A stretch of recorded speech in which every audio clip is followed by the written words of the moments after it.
Everyone knows, you've heard it from everyone, the key to a successful Facebook page is to create content that gets engagement. But why do so many Facebook pages fail to get engagement? If you're a real estate agent and you'd like more leads, more referrals, more closed transactions, but you're struggling to get engagement with your Facebook page, and you're wondering if you should just give up on trying to use your Facebook page, maybe you're looking for another platform like TikTok, or maybe just trying to figure out a new method, some other strategy. You want to watch this video to get the 5 keys to using a Facebook page to increase your business, plus how to get access to a free guide.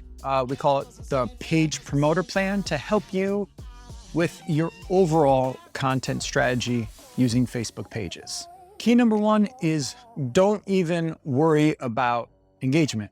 If you're worried about engagement, if you're focused on engagement, if you're stressing yourself out to come up with content that is engaging, to create that engaging content, it's a fool's errand. You're not going to win that battle. If you take a look at the stats, this is from Statistia. Hope I'm pronouncing that right. This is fourth quarter of 2020. And based upon my experience, data on engagement with social media platforms like Facebook or Twitter or Instagram, whatever it is, tend to go down over time, not increase. So this data from Statistia is fourth quarter of 2020. And what they're showing us, engagement for page followers is 0.19%. And then maybe you've been told, use video, get on video. Video is the key to everything. If you're not doing video, you're dying. If better yet, maybe you should even go live. Well, if we take a look at the data on the engagement ratio there, we're at 0.26% on the video engagement. So don't even worry about the engagement. Key number 2, I call this stock it because they'll stalk it. Now, even though I'm saying don't worry about engagement, we don't want to give up on posting content on our Facebook page. What we found is once we do get traffic to the page, once we get visitors, if you're not posting there at all, then they'll see one piece of content that brought them there and they don't see anything posted since 2019, they're going to skip out on it. If you take a look at just the way that we consume content right now, Netflix and the idea of binging content applies to a lot of different platforms. So once you get them to the page, they're going to binge your content, or what I call stalk it. They're going to find the one piece and they're going to start scrolling through. We get messages, we get contacts from, we know things that we posted a year ago, 2 years ago, 3 years ago. So make sure that you're still posting. Just don't worry about the engagement. Stock it because they're going to stalk it. The third key is buy the cow. Facebook is not going to give away the milk for free because they want you to buy the cow, meaning it's pay to play. On your personal profile, engagement, that's a completely different thing. But when you take a look at pages, that data, the stats of it, what we just see personally and from our experience, engagement is going down, down, and down because they want pages to pay in order for that content to be seen. And another thing to look at on why I think you should be okay with buying the cow, to go ahead and do the pay to play.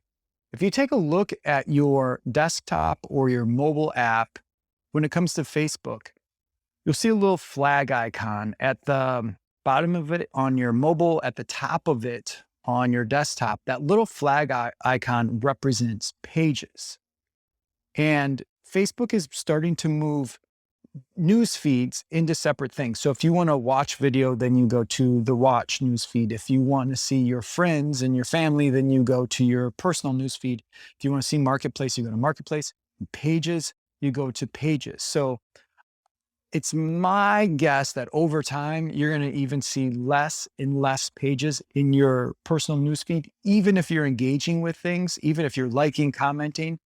I think Facebook wants that all separated out, because one of the reasons is the more news feeds that they can have, the more ads, the more things that they can stuff in there in order to generate revenue. And that's what they are.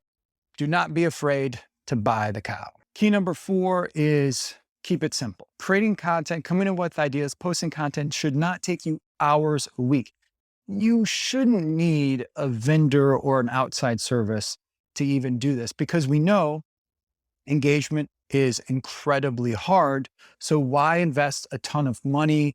Why invest a ton of time trying to come up with that content if the engagement is less than 0.2%, 0.26% on average, even when it comes to video? So keep it simple. Do not overthink this. That's how we came up with our page promoter plan. What can we do to keep this thing really simple, but we have it stocked that when people show up, they get to see that we're there. They get to know a little bit about us. They get to get some insights, ideas. They understand that we know the market, we know the area. So if you want access to what the page promoter plan actually is, head to darinpersinger.com/PPP. It's the way to keep it simple and that you can post content, don't have to spend hours a week on it, and dollars to vendors and services.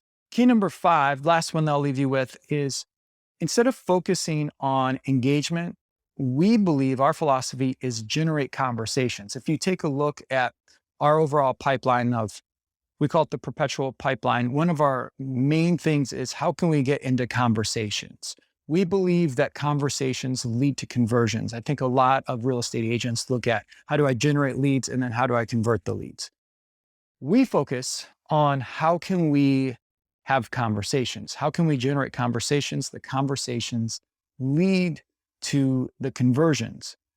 Now, Facebook actually has an incredible tool in order to generate those conversations, and that is Messenger. And we end up converting more of our leads, having more conversations that lead to conversions, that lead to appointments inside Messenger than we do on phone call, email, or text. So whether that is organic, that we're purposely asking people and giving out our Messenger link, or when we're running ads, we're having that little button down the bottom that says, click here to message us. So the 5th key is we want to generate conversations. The conversations is what leads to the appointments, to the leads, to the referrals, to the clients. And just one last thought on generating conversations. What we've seen is that true buyers and sellers, they understand how Facebook works. They understand that if they comment or like something, that it shows up in their feed, that their friends and family and coworkers can see what it is that they're doing on Facebook also. And our big takeaway from that is that true buyers and sellers don't want people to know what they're up to until they've done it. They don't want to be getting tips on getting their home ready for sale or checking out market stats because their boss might see what it is that they're doing, and that raises some red flags if they're looking to get a new job and move out of the area. So this is why conversations can stay private. It's the best way to convert instead of letting the world know exactly what they're up to when they're not ready to let people know what they're up to. So the big takeaway that I have for you is I don't want you to abandon your Facebook page. It could be one of your best assets, but you want to find a strategy that doesn't rely entirely on engagement, and then be ready to amplify your content with a couple of dollars here and there. Be okay with buying the cow. And a quick reminder to get that free workbook, that free guide, the page promoter plan, head to darinpersinger.com/PPP. I got things to do, and so do you.